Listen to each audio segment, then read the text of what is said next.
Let's explain the uncaught type error, cannot read properties of undefined, reading to lowercase, error.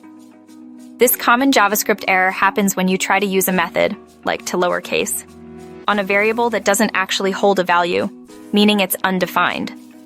Think of it like trying to squeeze juice from an empty orange. There's nothing there to work with. 1. The core problem is that you're attempting to call the toLowerCase method on something that isn't a string. This method is specifically designed for strings. It converts uppercase letters to lowercase. If the variable you're using isn't a string, or if it's undefined, null, or a number, JavaScript throws this error. 2. The most frequent cause is when you're dealing with data that might be missing. Imagine a web form where users enter their names. If someone skips the name field, the variable storing the name will be undefined.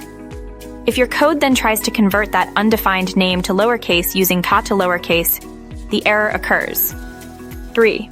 Another common scenario involves working with objects and arrays. Suppose you have an object representing a person, with properties like first name and last name.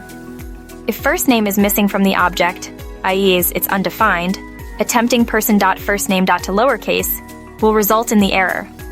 Similarly, if you access an array element that doesn't exist, e.g., an array with only 2 elements, but you try to access the third element, you'll encounter the same problem. 4. Let's look at how to fix it. The best solution is to always check if a variable has a value before using it. Use conditional statements like if to verify.